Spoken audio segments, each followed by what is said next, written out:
भावना यह है, सुनिए, ये सब सेवा वाले वैष्णव हैं। ठाकुर जी की जो गादी जिस पे ठाकुर जी विराजते हैं उस पे जो बचता है वस्त्र, ध्यान देना, पुष्टि मार्ग में सेवा में 2 ही रंग के वस्त्र गादी जी पे धराए जाते हैं। एक तो सफेद, वो तो हमेशा चलता है, और उत्सव पे सफेदी बड़ी हो जाती है, लाल वस्त्र। सफेद माने गोपियों जैसा निर्मल निष्काम भाव, और लाल माने अनुराग रंग में रंगा हुआ, कृष्ण अनुराग में रंगा हुआ, 2 ही होते हैं। तो उत्सवों पे गादी का वस्त्र कैसा, बोलो, लाल सुरंग गादी, और वैसे सफेद। ये दोनों किस भाव से बिछाए जाते हैं वस्त्र, बोलो, गोपियन की ओढ़नी है। और जो बाजू में भगवान को मुखवस्त्र विराजे है, भोजन के बाद आचमन करो, मुखवस्त्र करते हो नहीं, ये मुखवस्त्र क्या है, दासियां खड़ी हैं, भोजन हो गया, आचमन हो गया, ला कछु मुखवस्त्र ला, इतने में तो जो सामने खड़ी है बाकी साड़ी से ही पहुंच रही हो भगवान, और भाग्य मान रही है। तो इनकी साड़ी के छोर का भाव है मुखवस्त्र। इसको यूं भी कह सकते हैं, मुख प्रक्षालन के बाद भगवान जो अपने मुख पर स्पर्श करते हैं वो वस्त्र, अथवा मुख्य वस्त्र।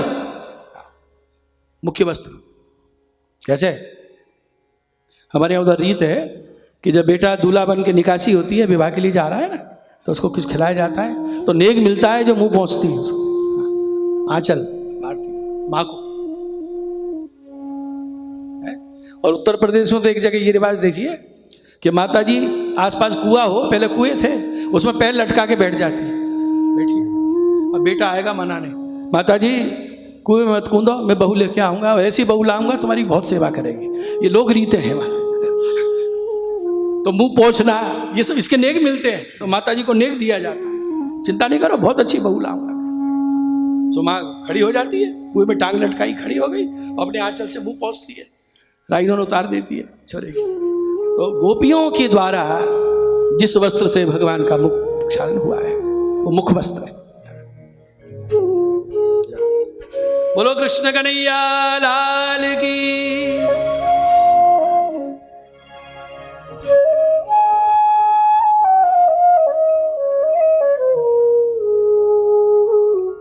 चारों ओर गोपियां घेर के बैठी हैं, भगवान के वाम भाग में श्री राधा जी विराज रही है। बोलो राधे रानी की जय।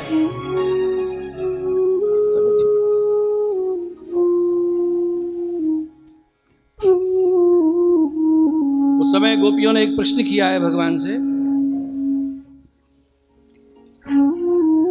उनको ये लग रहा है कि ऐसा हमारा क्या अपराध है जो छोड़ के चले गए, अंतर ध्यान हो गए।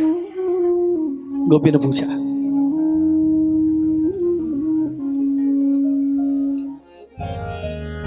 भजतो नु भजन्त्येक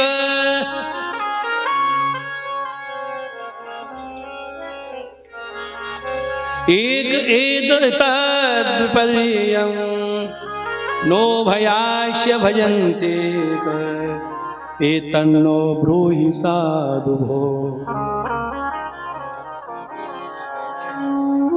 भजतो नु भजन्त्येक एक एतद्विपर्ययं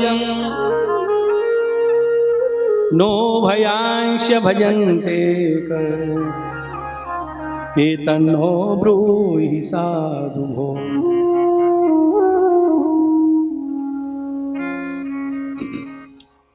हे प्राणनाथ, एक बात बताइए, कुछ लोग ऐसे हैं जो भजन करने वाले का भजन करते हैं, प्रेम करने वाले से प्रेम करते हैं, और दूसरे ऐसे हैं जो प्रेम न करने वालों से भी प्रेम नहीं करते हैं, और तीसरे दोनों से ही नहीं करते हैं।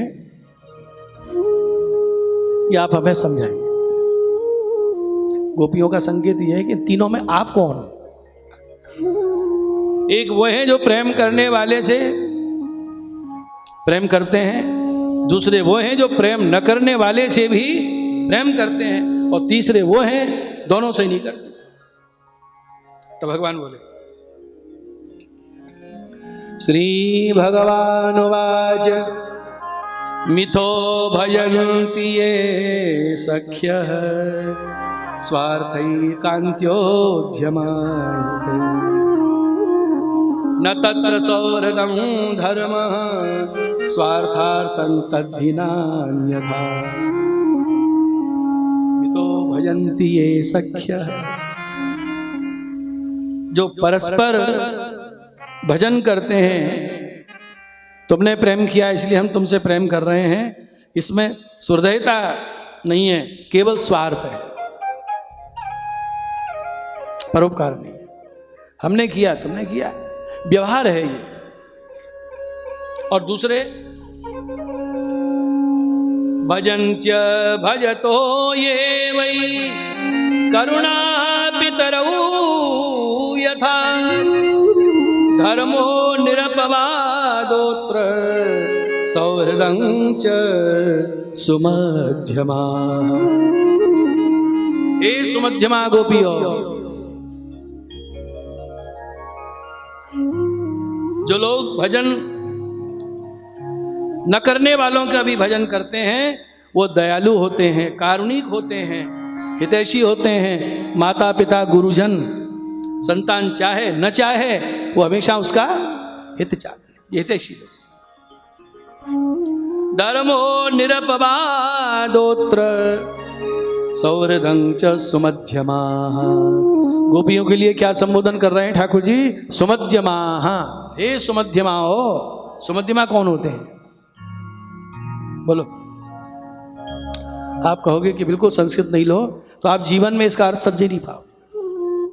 पाठ भले ही कर लो रास्ते में। सुमध्यमा है, अर्थ क्या हुआ इसका?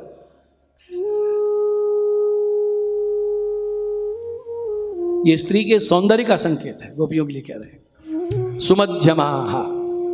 सु माने सुंदर है, जिनका अंग का मध्य प्रदेश अर्थात कटी, पतली कमर जिनकी है, जाड़ी नहीं है,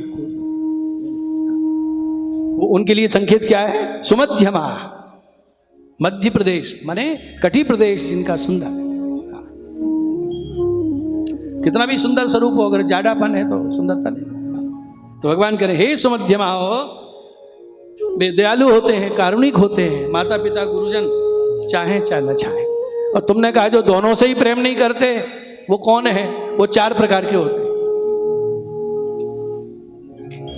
भजतोपि न वै केचित् भजन्त्य भजत कुतः आत्मा राम याप्त कामा अकृतज्ञा गुरुद्रोह। कुछ लोग भजन करने वाले, प्रेम करने वालों का भी भजन नहीं करते, तब न करने वालों का तो कैसे करेंगे महाराज? वो 4 प्रकार के होते हैं। आत्माराम, आप्तकाम, अकृतज्ञ। अकृतज्ञ माने कृतज्ञ, और चौथे गुरुद्रोही। खोल के समझाया भगवान।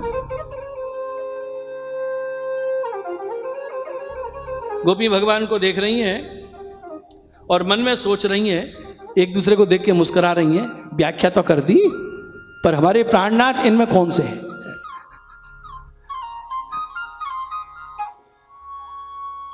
आत्माराम कौन है? बोलो, भागवत में उदाहरण ढूंढिए, कौन है आत्माराम? सुखदेव जी महाराज। आप्तकाम कौन है? जड़भरत जी महाराज।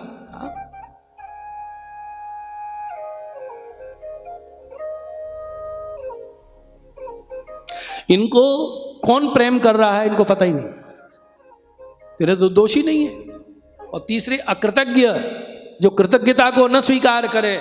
चौथे गुरुद्रोही, गुरुजनों का अपने बड़ों के द्वारा इतना किया गया परोपकार और उसका उपकार भी स्वीकार न करे, गुरुद्रोही। जब भगवान ने ऐसे कहा तो गोपी मुस्कुरा के देख रही है। तब श्याम सुंदर बोले महाराज, ये प्रश्न इसलिए किया है, समझ गए कि मैं इनको छोड़ के चला गया, ये तड़प रही हैं, रो रही हैं, तो ये जानना चाहती हैं कि आप क्यों छोड़ गए हम? आप जैसे प्रेमी और हम जैसी आपकी बिना मोल की दासी क्यों छोड़ गए?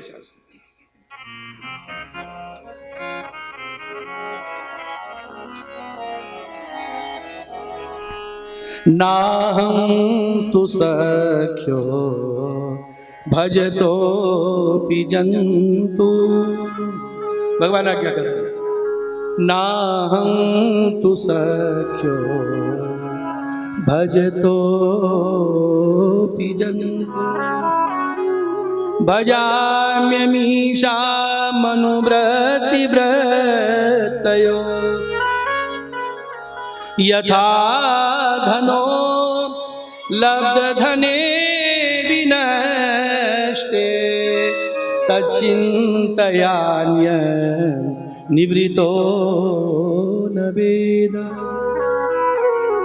तचिन्तयान्य निवृतो न वेद।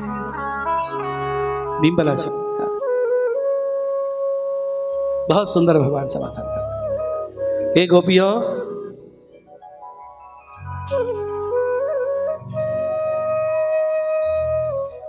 मैं इन चारों में से कोई नहीं,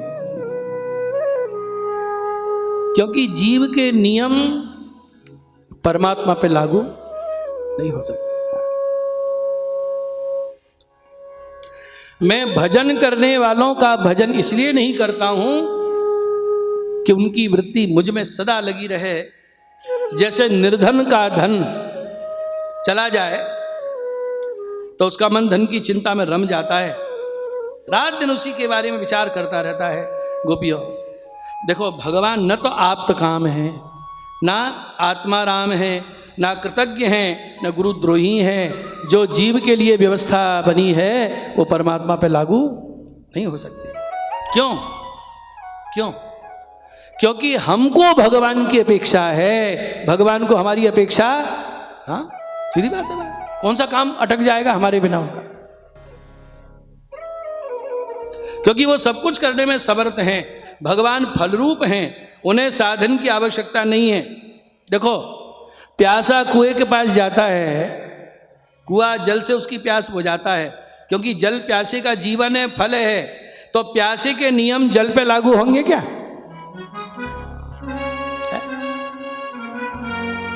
और जल को भी जल की प्यास लगे। जैसे किसी निर्धन का धन चला जाए तो उसको भूलता नहीं है, उसी में चित्त रहता है। तो मानो गोपी पूछ रही हैं, आपने गीता जी में तो कहा है, ये यथा माम प्रपद्यन्ते तांस तथे भजाम्यहम्, और यहां कह रहे हैं नाहम तु सख्यो भजतोपि जंतु। ये क्या? तो सुनिए, इसका बहुत सुंदर ये समाधान है। वास्तव में भगवान को अपने लिए कोई अपेक्षा नहीं, अपने लिए कोई इच्छा नहीं। वो जो कुछ भी करते हैं भक्तों के लिए, उन्हें तो भक्तों से गुणगान, स्तुति, सेवा की भी अपेक्षा नहीं है। बोलो जय श्री कृष्ण, बोलो। तो क्यों चाहते हैं ठाकुर जी कि ये सेवा करे, ये मेरा भजन करे, है? मेरा नाम जपे? क्यों चाहते हैं हमसे? इसलिए कि हम विमुख ना हो जाए। ये भगवान की चाह भगवान के लिए नहीं है, ये हमारे हित के लिए भगवान हमसे अपेक्षा करते हैं। इसलिए बहुत सुंदर प्रहलाद जी ने स्तुति में एक बात कही थी नरसिंह भगवान के सामने।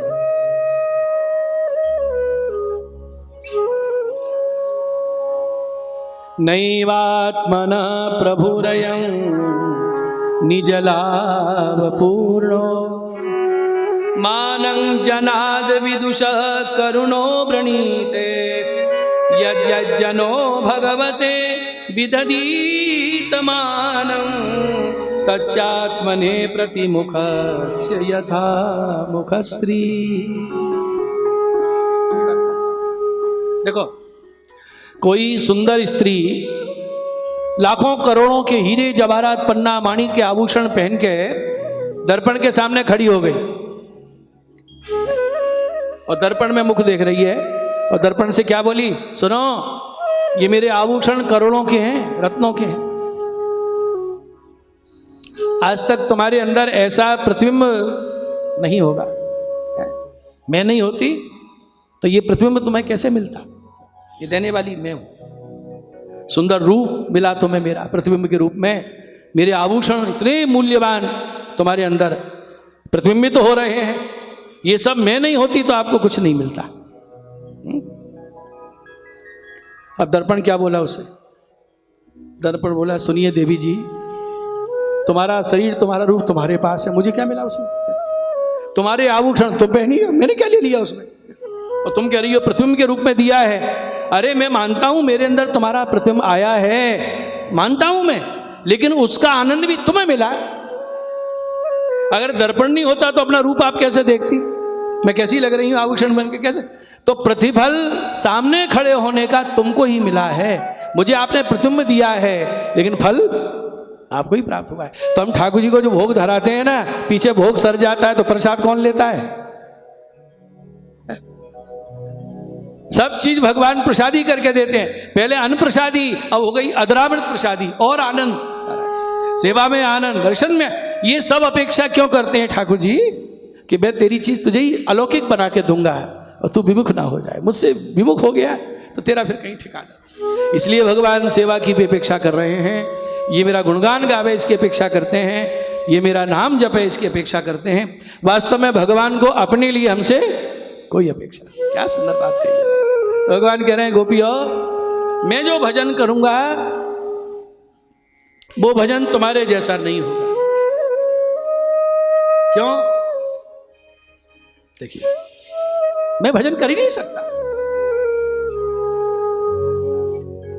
भजन तुम्हारा ही सत्य है। मैं अगर भजन करने लग जाऊं बदले में तो वो कपटपूर्ण होगा। क्यों? जैसे नौकर मालिक की सेवा करता है बहुत भाव से, बहुत मन से, है? और ऐसी सेवा करी नौकर ने मालिक की कि शायद उसके पुत्र भी नहीं कर पाए। तो नौकर के मन में, मालिक के मन में आ रहा है कि बुढ़ापे में ऐसी सेवा कर रहा है, बेटा तो पूछता ही नहीं है मुझे, उसको जो दिया सो ठीक है, अब जो कुछ है मेरे पास सब इसको ही दूंगा, ये मेरा बेटा ही है, खूब सेवा की। तो नौकर है ना माने। अब नौकर जो सेवा करता है तो मालिक के अंदर स्नेह जग गया कि मैं भी इसकी कुछ सेवा करूं, मैं भी इसको कुछ सुख दूं। महाराज बोलो, जैसे नौकर कर रहा है, बिस्तर झाड़ता है, ये करता है, वो करता है, भोजन की था, ये मालिक करने लग जाए नौकर के लिए तो निष्कपट सेवा हो सकती है? ये आते ही नौकर हाथ पकड़ेगा, ये क्या कर रहे हो, अरे ये क्या कर रहे हो? कर ही नहीं सकता। उसमें कहीं ना कहीं छल होगा, छुपाव होगा, कोई देख ना ले, क्योंकि वो जो नौकर का धर्म है वो मालिक पे लागू नहीं हो सकता। भगवान यही आज्ञा। तो अब मालिक क्या करे? नौकर ने इतनी सेवा करी, उसके बदले में कुछ देना चाह रहा है, वो भी वो नहीं ले रहा है। तब एक ही बात रह जाती है, वो मालिक कहता है मेरे माथे तेरा ऋण है, मैं तेरा ऋणिया हूं। ऐसे ही ठाकुर जी गोपियों के आगे नतमस्तक हो गए कि मैं सेवा के बदले, सेवा द्वारा भी तुम्हारे ऋण से उरण नहीं हो सकता गोपियों, बस मैं तुम्हारा ऋणिया हूं, तुम ही मुझे क्षमा कर सकते। ये प्रश्न का उत्तर देते देते ठाकुर जी इतने विमल हो गए महाराज। भक्ति मार्ग में यदि भाव से सेवा थोड़ी भी हो जाए तो ठाकुर जी सेवक के ऋणिया बन जाओ। राई जितनी सेवा को फल, मानत मेरु समान, ये स्वभाव है भगवान का। तो भगवान ने कहा गोपियों से, खड़े हो गए शाम से, ओढ़नी से खड़े हो गए और क्या बोले? एक एक गोपी के सामने हाथ जोड़ के बोल रहे,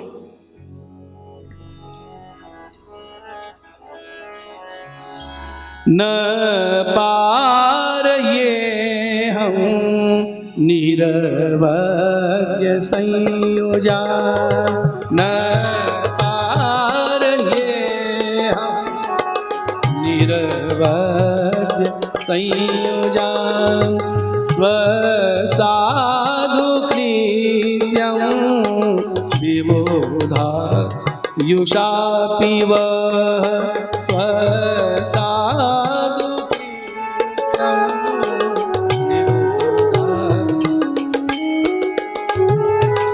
या मा भजन दुर्जर गेह श्रृंखला, या मा भजन दुर्जर गेह श्रृंखला, संभ्रश्य तद्व प्रतियातु साधु,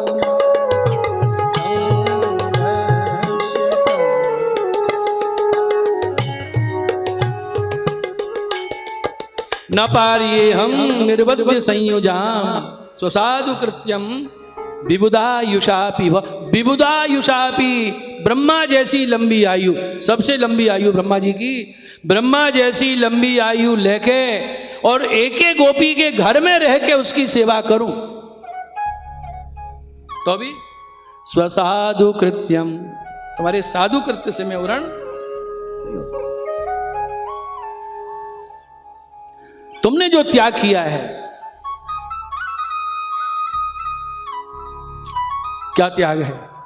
मेरे भजन के लिए, मेरी सेवा के लिए दुर्जर गृह श्रृंखला, घर की श्रृंखलाएं, लोक वेद की जंजीरें, इनको तिनुके की तरह तोड़ दिया। ऐसा तुम्हारा साधुत्व है, ऐसा तुम्हारा प्रेम है गोपियों, मैं उरण नहीं हो सकता। क्या भवती नाम भजनम निष्कपटम, तुम्हारा भजन निष्कपट है, और अस्मद भजन सकपटम, मेरा भजन कपट सहित है।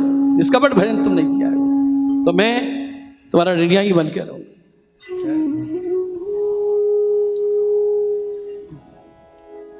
तब बोले ब्रजराज कुंवर हरिणी तिहारो, नंददास इसका अर्थ करता है।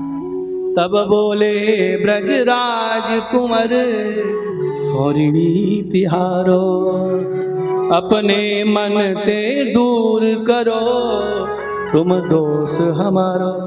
परमात्मा दोष रहित है, लेकिन आज भगवान जो दोष का आगार जीव उन गोपियों के सामने अपने आप को दोषी मान रहे हैं और दोष मुक्त गोपियों के लिए संबोधन कर रहे हैं। मैं दोषी हूं, अपराधी हूं, मुझे तुम ही क्षमा कर सकते।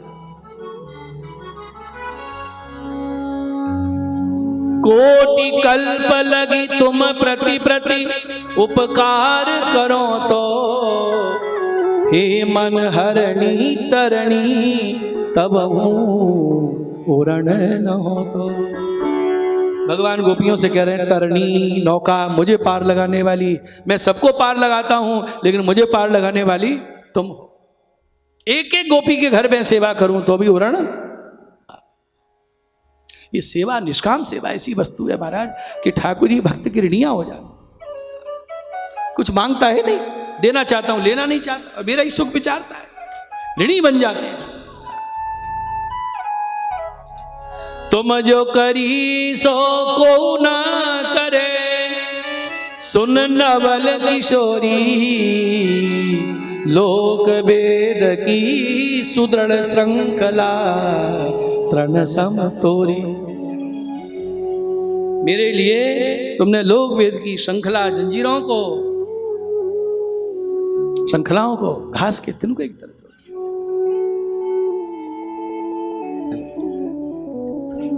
गोपियों, ये जो मेरे माथे ऋण है, मैं उससे ऋण होना चाहता हूं, क्या करूं? तो भगवान ने उसी समय निश्चित कर दिया। क्या कर लिया? कि आगे कलयुग आएगा तो ये गोपियां ही 84 वैष्णव भगवतियों के रूप में जन्मेंगे और मैं वल्लभ के रूप में अवतार लेके ये जो बिछड़ी हुई है एक एक को अंगीकार करूंगा।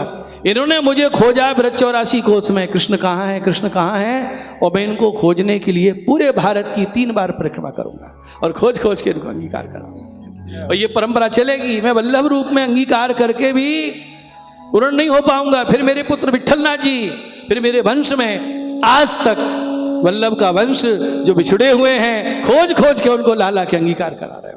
बोलो वल्लभाधीश की। ये ऋण चुका रहे हैं ठाकुर जी, ऋण से उरण हो रहे हैं।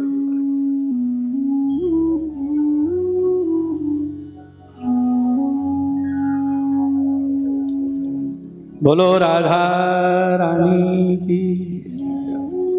गोपियां कह रही हाय, हमने कैसे कैसे शब्द कहे, कपटी कही, किताब कही, ये तो वैसे ही है, हमारा ही दोष है। श्री राधा जी को निहार रहे हैं, हे राधे मैं छोड़ के चलो गए।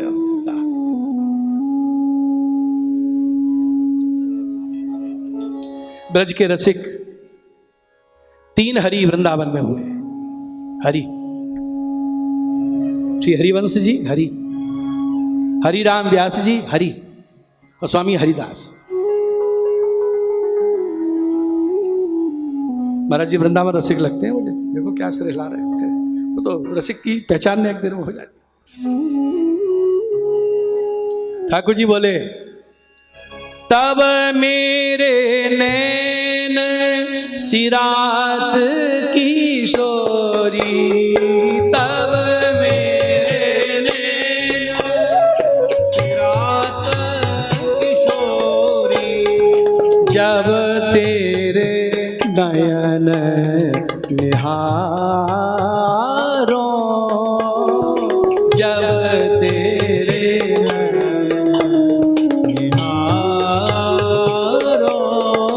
राधे मेरे नेत्र कब सिलाते हैं, कब शीतल होते हैं, जब मैं तेरे नेत्रों को दर्शन करता। कोटि कामरति कोटि चंद्र छवि, कोटि कोटि चंद्र बदनार बिंद पर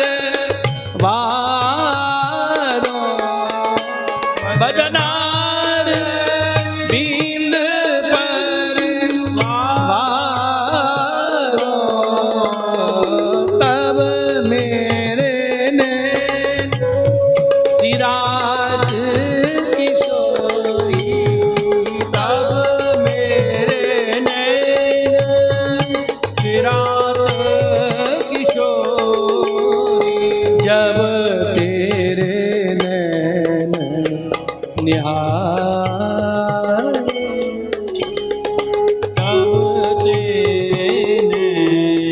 करुणो कामदेव रति कोटि चंद्र शोभा, आपके मुख चंद्र पर घसा। तब मुख सुख जब तेरे प्यारी, पावन नाम उच्चारो, मेरे मुख को सुख कब मिले प्यारी, जब तेरे मधुर नाम का उच्चारण, राधे राधे। हाथ सनात होत जब मेरे, ठाकुर जी कह रहे हैं, हाथ सनात होत जब, अंग सो अंग को मांग समारूं, जब मैं आपके अपने हाथ से आपकी मांग समारूं, केस समारूं, तो मेरे हाथ सनात हो जाए। श्रवण रवन तब ही जब मेरे, गुणगण सुन उरधारों, मेरे कान धन्य कब हो मैं, जब तुम्हारे गुण सुन के हृदय में धारण करूं। ये किशोरी जो, ये मैंने जो मोरपिश को जोड़ धराया है ना ऊपर, 5-7 मोरपिश का जोड़ क्यों धराए ठाकुर, भगवान कह रहे,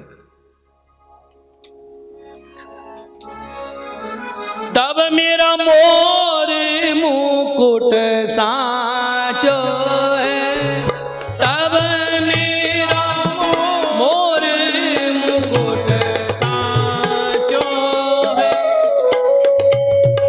सेज महल रज झारो, सेज महल रज झारो, तब मेरे सिरात किशोर, जब मेरे सिरात। ये मोर वृक्ष को जोड़ कब साचो है, कब सार्थक है, जा निकुंज महल में सैया मंदिर में आप पौड़ हो, हैं? ललता जी बोली कैसे आए हो, सोनी की सेवा करवे, तो सोनी लाए हो का, तो गर्दन झुकाई भगवान जी सोनी। अब ऐसे वचन सुन के द्रवित हो जाएंगे कि नहीं। तब बंसी धुनी जगत प्रशंसी, जब तब जस न विसारो, मेरी बंसी जगत में प्रशंसनीय कब है कि बंसी के द्वारा तुम्हारा ही यश गाता रहूं, एक क्षण को नहीं भूलूं, एक क्षण नहीं छोड़ूं। तू भूषण धन जीवन मेरे, तू भूषण धन,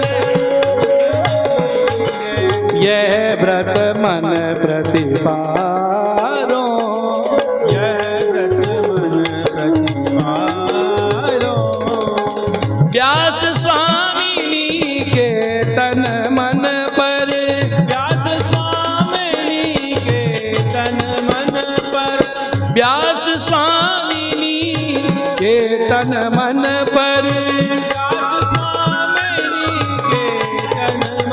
आज किशोरी कैसी सुंदर लग रही है, कहीं मेरी नजर ना लग जाए। व्यास स्वामिनी के तन मन पर, व्यास स्वामिनी के तन मन पर, राई लोन उतारो, राई लोन उतारो, तब मेरे नैन सिरात किशोरी, तब मेरे नैन चिराग किशोरी, जब तेरे नैन निहारो, जब तेरे नैन निहारो, जब तेरे नैन निहारो, जब तेरे नैन निहारो। बोलो राधे रानी की, बरसाने वारी की जय, वृषभान दुलारी की जय जय। गोपियों ने जो मन में थोड़ा रोष हुआ था सब दूर हो गया। श्याम सुंदर को हृदय से लगाया और ठाकुर जी ब्रज भक्तों के सामने कैसे दर्शन दे रहे हैं। सखियों ने स्वामी जी का श्रृंगार किया है, ठाकुर जी का श्रृंगार किया है, स्वयं का श्रृंगार किया है। आप कहोगे आभूषण वस्त्र कहाँ से आए? लीला धाम में सब वस्तु सुतई सिद्ध है, मन में मनोरथ हो वस्तु प्रकट। ये ब्रज ये चिन्मय लीला की विशेषता है। दर्शन करिए। आज श्याम सुंदर सफेद जरी की काछली धरे हैं, गहरी काछली, और श्याम वस्त्र की कंचुकी धारण करी। तो आप भी श्याम, कंचुकी श्याम, अद्भुत झांकी हो रही है। श्वेत पाग पे हीरा मोती जड़ा हुआ मुकुट धराया है, मोती की लर है, इधर भी लर है, शीश फूल कतरा धराया है, कान में कुंडल धराए हैं भगवान ने, सुंदर नखवे सर, सुंदर तिलक, हास है, त्रवल है, दुलरी पचलरी के हार हैं, मोती के, हीरा के, सफेद जगर मगर हो रहे हैं। ऐसे सुंदर भुजबंद, हस्त में पहुंची कड़े धराए हैं ठाकुर जी के, सूथन है और बैणी है सुंदर। श्री राधा जी का भी ऐसी श्रृंगार है, जरी का लहंगा है, कंचुकी है, जरतारी साड़ी है, जड़ाव हो रहा है उसमें जरतारी का। ऐसी सखियों के श्रृंगार हैं। तैसी जरी की चमक और वैसी हीरा की दमक और वैसी ही चंद्रमा की क्या ज्योत्सना छिलक रही है शरद की रात। जब जरी के श्रृंगार हो, वस्त्र हो और ये विद्युत जल रही हो तो दर्शन कुछ और होते हैं, और इसको बंद कर दो, हल्की सी रोशनी हो तो दर्शन अलग होते हैं। तो चंद्रमा की जो ज्योत्सना छिटक रही है वो शोभा अत्यद्भुत है, क्योंकि भगवान के, राधा जी के और ब्रजभक्तों के श्रीअंग का जो चिन्मय प्रकाश है, उस प्रकाश के ऊपर जब चंद्र की आभा पड़ रही है तो अलौकिक प्रकाश प्रकाशित हो रहा है, स्वप्रकाश है। भूषण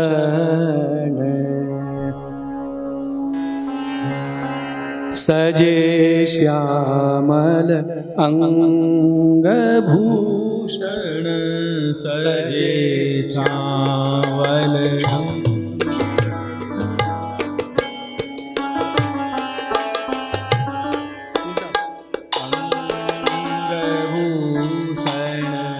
सजे श्यामल अंग, भूषण सजे श्यामल, सांवरे अंग पे भूषण सजे, जरतारी वस्त्र सजे, अद्भुत।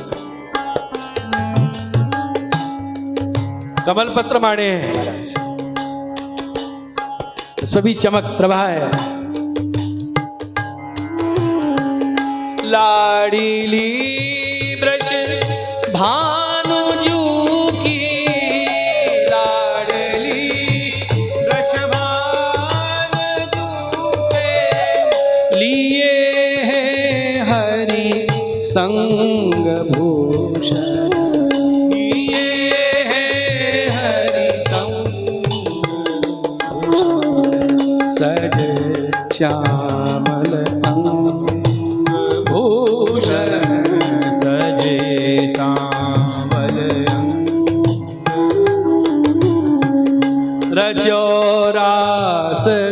विलास कानन रचो रास विलास का रसिकवर नवरंग भूषण रसिकवर नवरंग भूषण कला नटवर धरत जब कछु कला नटवर धरत जब कछु देख लजित अनंग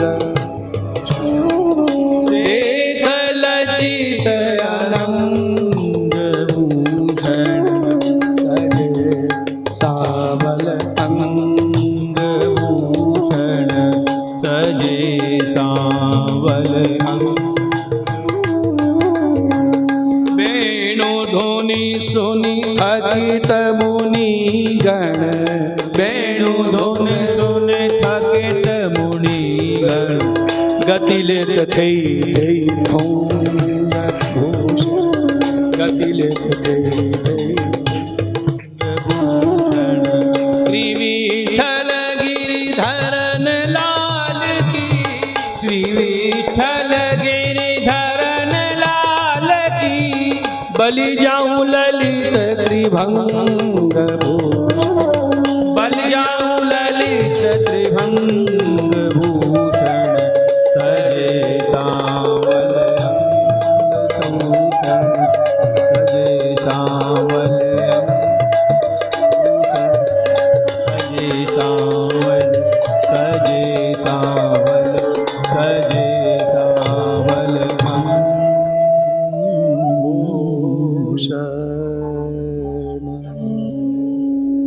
बोलिए रास बिहारी लाल की कृष्ण कन्हैया लाल की। ठाकुर जी आज ब्रजभक्तों के ऊपर नौछावर हो गए और दोनों हाथ जो फैला दिए, गोपियों ये कृष्ण आज तुम्हारो है, जैसे नचाओगी जैसे नाचोगी। एक आई दोनों हाथ पकड़ के ले गई, दूसरी देख रही है तो खड़े ही है, दूसरी आई हाथ पकड़ के ले गई, तीसरी देख रही वो खड़े ही है, तीसरी पकड़ ले गई। ओम पूर्णमदः पूर्णमिदं पूर्णात् पूर्णमुदच्यते पूर्णस्य पूर्णमादाय पूर्णमेवावशिष्यते। पूर्ण कृष्ण को ले गई तब भी जो खड़े हैं वो पूर्ण आदाय, पूरे में से पूरा निकल जाए तो अभी पूर्ण है। ये श्रुति परब्रह्म का ही निरूपण कर रही है, वो पूर्ण है, परिपूर्ण है। दो गोपी बीच में एक माधव, दो गोपी एक माधव, ये रास मंडल। मंडल माने गोलाकार, तो एक ही मंडल बना क्या? कितने मंडल है? विविध रास मंडल रचना रची। विविध माने कोई गिनती नहीं है, गोलाकार मंडल, दो गोपी एक कृष्ण। लोग बाग चित्र बनाते हैं, एक गोपी एक कृष्ण, अरे रसाभास हो जाएगा। गोपी इधर देख रही है, कृष्ण इधर देखे तो कृष्ण, रसाभास। नृत्य किसके साथ होगा? दो गोपी दोनों उन कृष्ण को देख रहे, वो फिर बीच में कृष्ण, ऐसा मंडलाकार है। रासोत्सव संप्रवृत्तो गोपी मंडल मंडित योगेश्वरेण कृष्णेन तासां मध्ये द्वयोर्द्वयोः। दो दो गोपी एक ही कृष्ण, ऐसा मंडल। तो मंडल के बीच में कौन है? मंडल के बीच में राधा कृष्ण, चारों ओर गोपी कृष्ण। तो मंडल कितने? अनेक। तो प्रत्येक मंडल के बीच में राधा कृष्ण होने चाहिए कि नहीं? तो रास कैसे होगा? अनंत मंडल गोपी कृष्ण, और प्रत्येक मंडलों के बीच में, बोलो दर्शन करिए, आज शरद का उत्सव है, और प्रत्येक मंडल में अलग अलग लीला, बीच में अलग अलग लीला। कोई मंडल में राधा रानी कह रही हैं, प्यारे नाचवा आवे का नहीं आवे। एक मंडल में बोली बंसी बजावो आवे नहीं आवे। कोई मंडल में बोली प्यारे जैसे मैं नाचूं आप बंसी बजाओ और मैं श्रमित हो जाऊं तो आप मेरा पसीना पहुंचो और गोद में ले लो, आलिंगन करो, आज ऐसा करो, आपको मैं करूंगी। आप नाचो, मैं गाऊंगी, मैं रिझाऊंगी, आप श्रमित हो जाओगे, मैं श्वेत कर्ण पूछूंगी और जैसे तुम हार जाते मैं जीतती। आज सब विपरीत होएगा। तो किसी मंडल में कुछ लीला, किसी मंडल में कुछ लीला, अलग अलग मंडल में अलग अलग लीला हो रही है। श्याम सुंदर की कटी से बंसी ले ली राधा रानी ने और दर्शन करिए, ये भक्तों ने दर्शन किए हैं। ये सब लीला वही गा सकते हैं। यहाँ कल्पित रचना कहना उचित नहीं है, क्योंकि साक्षात्कार जिन भक्तों को हुआ है, जब उनकी वाणी प्राप्त है तो अपन साधारण कभी कल्पित चर्चा क्यों करें। ये दृष्टा है लीला के, सब लीला के दृष्टा हैं। और जैसा देखा है वैसा ही गाया है इन्होंने।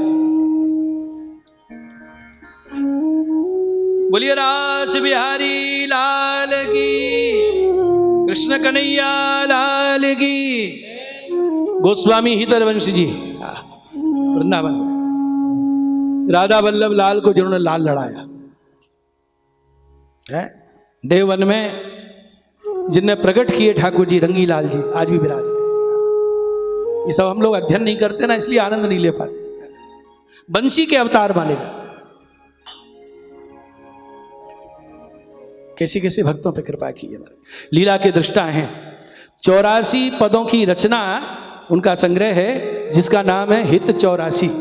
और देखिए श्री विट्ठलनाथ जी के समकालिक हैं और विट्ठलनाथ जी से बहुत स्नेह, उनके बहुत से कीर्तन हमारी पोथियों में ठाकुर जी के सामने रोज गा रहे हैं। कल शरद पूर्णिमा की आरती श्रीनाथ द्वारे से लेके 7 घरों में आरती होगी और आरती के समय श्री हरिवंश जी का ही पद गाया जाएगा, दूसरा कीर्तन नहीं। पूरी पूरी पूर्णमासी पूरो पूरो शरद को चंदा, यही गवेगा सब। बोलो, अगर कुछ अन्यथा भाव होते तो विट्ठलनाथ जी उनकी वाणी क्यों अंगीकार कराते।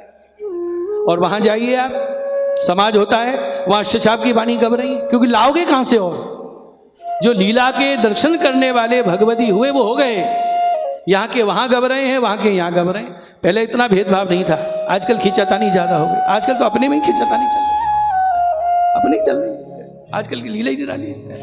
ऐसा देखिए, नित्य लीला गाइए हरिवंश जी।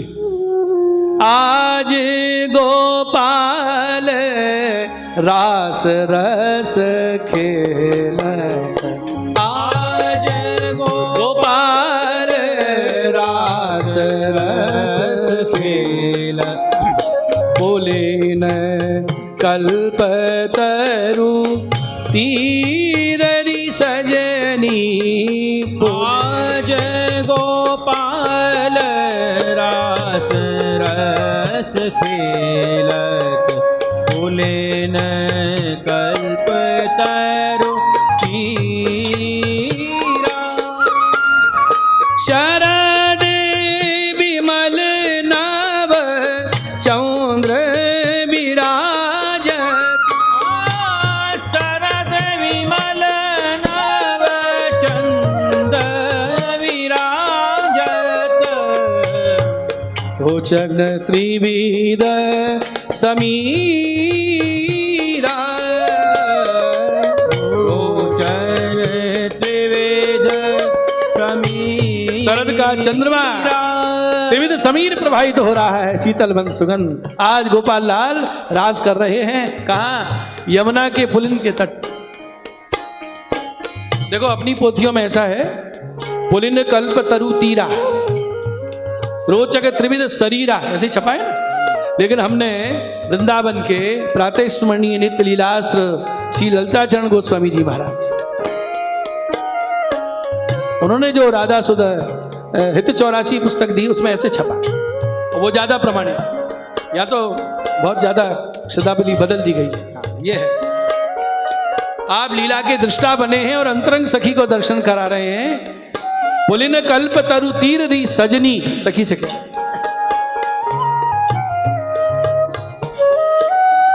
चंपक बकुल मालती मुकुलित मत्त मुदित पिक कीर री सजनी। सब रसोद्दीपन विभाव है। देत सुधंग राग रंगनी को ब्रज युवतिन की भीर री सजनी, मगवा मुदित निशान बजावे। इंद्र, मगवा माने इंद्र, निशान माने नगाड़े बजा रहे हैं। व्रत छाण्यो मुनि धीर री सजनी, बड़े बड़े मुनि समाधि में लीन थे, उनकी समाधि भंग हो गई। इतरी वंश मगन मन श्यामा, हरत मदन मन पीर री सजनी, आज गोपाल रास रस खेलत। बोले न कल्प तरु तीर री सजनी। देखिए एक ग्रंथ है, बहुत मधुर ग्रंथ है वो संस्कृत का, जिसका नाम है श्री राधा सुधा निधि। क्या नाम है? बहुत मधुर ग्रंथ। जो राधा चढ़ रसिक हैं उनको तो प्राण है वो। किस किसने दर्शन किया? हाथ उठा। एक, दो, और दो ही बहुत, दो तो 2000 के बराबर होते हैं। पढ़िएगा। जब श्री कली पावन अवतार गौरंग चैतन्य महाप्रभु काशी बनारस विराज रहे थे, उस समय के अद्वैतवादी आचार्य शंकर मतावलंब बहुत समूह था और उनके प्रमुख थे प्रकाशानंद सरस्वती। इतिहास है, बड़ा अभिमान विद्या का सिद्ध है मानव सरस्वती। तो गौरांग महाप्रभु का प्रयास करते थे। एक युवा गोरे वर्ण का कोई बालक आ गया है और उसको रोग हो गया है, फिट पड़ते हैं, मूर्छित हो जाता है, ऐसे कहते हैं। खूब प्रयास करते हैं। एक बार अद्वैतवादियों की सभा लगी है बनारस में और उनके प्रमुख हैं प्रकाशानंद सरस्वती। सारी भीड़ बैठी है, विद्वानों की सभा है। और गौरांग महाप्रभु जब शिष्य वृंद के साथ आए तो बिल्कुल दूर जहां एक पानी का कुछ गिर रहा था वहां विराजे। तेजस्वी मुखारबिंद देख के लगा ये कोई है।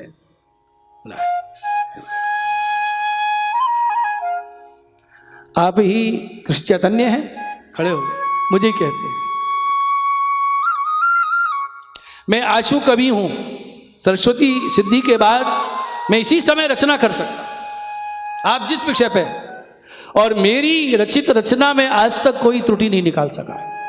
उसी समय छंद बनाते महाराज, ये सामर्थ्य थी प्रकाशानंद।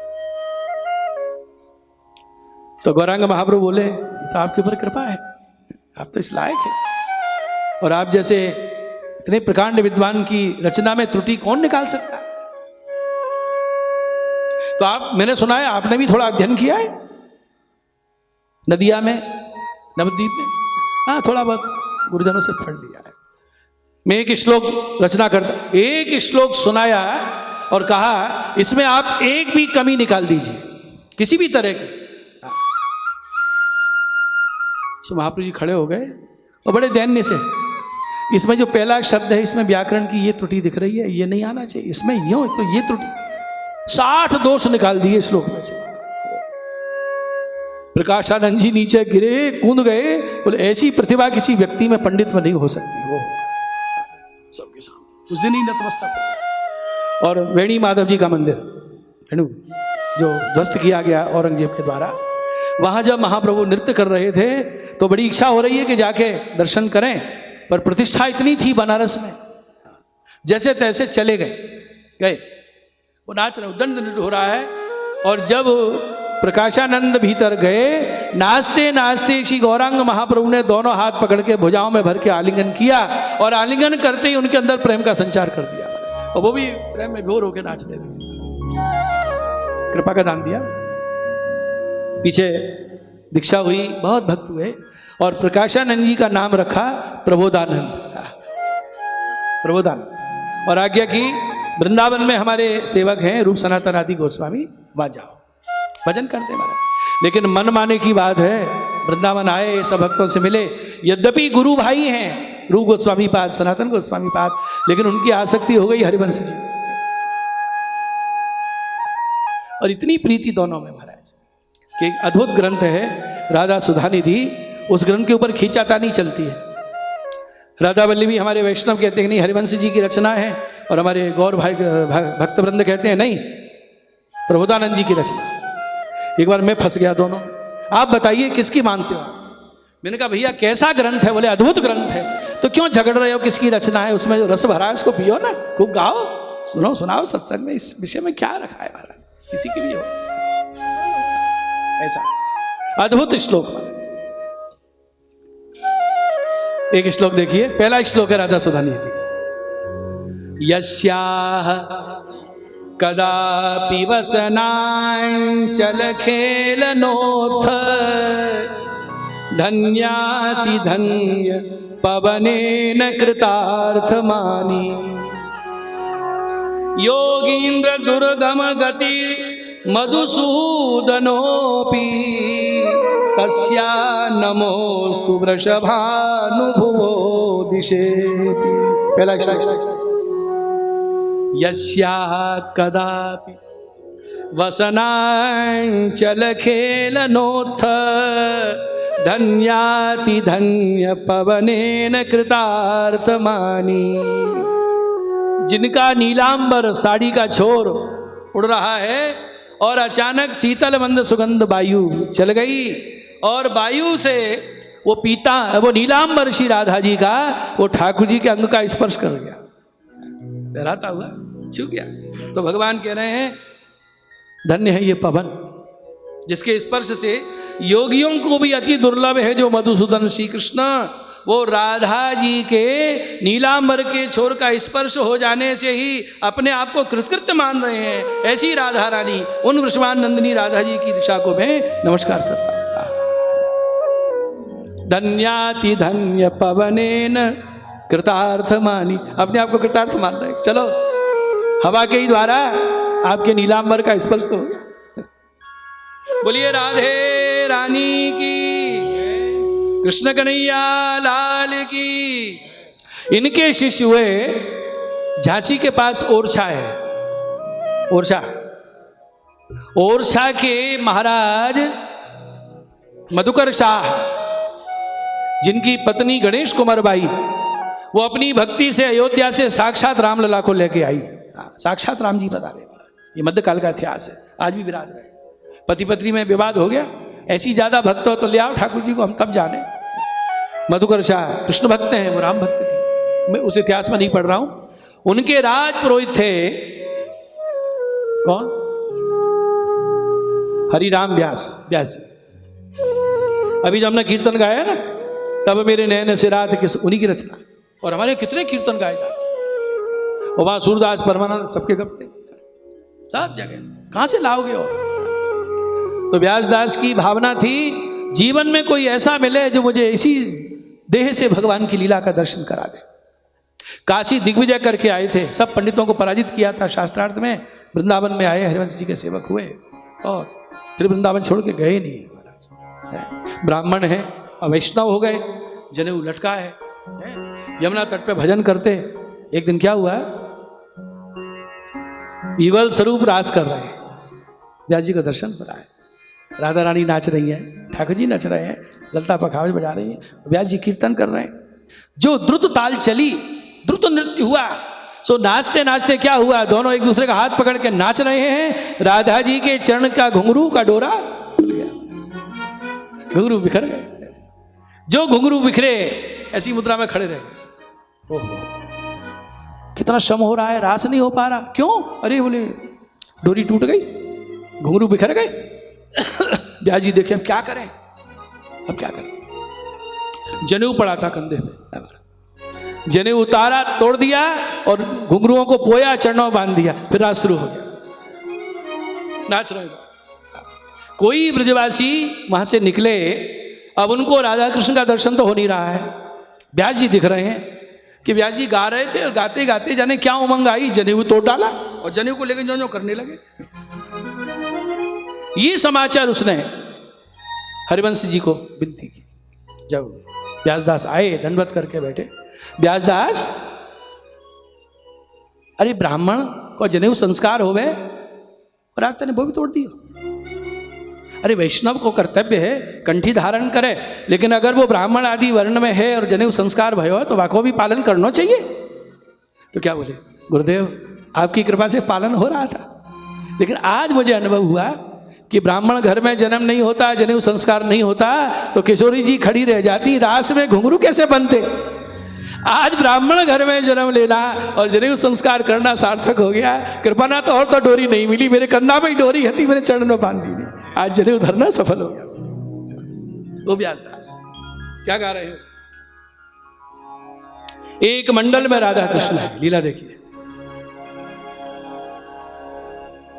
पिय को नचवन सीखवत प्यारी, पिय को नचवन व्यास जी की रचना है। सीखवत प्यारी, पिय को नचवन सीखवत प्यारी, पिय को नचवन सीखवत प्यारी। प्यारे नाचो आवेगा, आप सिखाओगे तो सीख लो। चलो सीखो। वृंदावन में रास रचो है, वृंदावन में रास रचो है, शरद रेन उजियारी पिय को, शरद रेन उजियारी पिय को नचवन सीखवत प्यारी पिय को। नचवन सीखवत ये रास का मुख्य राग केदार है। पिय को नचवन सीखवत प्यारी, नचवन सीखवत प्यारी। ताल मृदंग उपंग बजावत, ताल मृदंग उपंग बजावत, अति प्रवीण ललितारी, अति प्रवीण ललिता। ललिता सखी कितनी प्रवीण है महाराज, मृदंग बजा रही है। और उपंग जो मुंह से बजता है, मुंह में दबाए हुए उपंग बजा, उपंग से स्वर निकल रहे हैं और मृदंग से बोल ताल के निकल रहे हैं। ओ इतनी प्रवीण ललिता। स्वामी ठाकुर जी नाच रहे, राधा जी सिखा रही हैं। पिए को नचवन सिखवत प्यारी। अब बताइए, जो सीख रहा है वो शिष्य होता है। कोई विद्या सीख है वो शिष्य, और सिखावे वो। हाँ। और गुरु का अगर ये भय नहीं हो तो विद्या आती नहीं। थोड़ा भय चाहिए। तो भय दिखाने के लिए गुरु के हाथ में क्या रहता है? ये पाठ वेद है। एक जगह पाठ यूं है, रूप भरी गुण हाथ छरील है, डरपत कुंज बिहारी। ये पाठ वेद प्राचीन पुस्तकों में देखा, उसमें ऐसे है, मान गुमान लकुट लिए ठारी, डरपत कुंज बिहारी। नाथद्वारे की जो पोथी उसमें यूं है, मान गुमान लकुट लिए ठाड़ी, डरपत कुंज बिहारी। ऐसे छड़ी नहीं लिए कि ताल चूकेगी तो छड़ी है। राधा जी कौन सी छड़ी लिए हैं? मान गुमान की लकुटिया, कि नेक भी ताल चूके तो मान करके बैठ जाऊंगी। हाँ, फिर मत कहना सिखाया नहीं। यही सबसे बड़ी छड़ी है।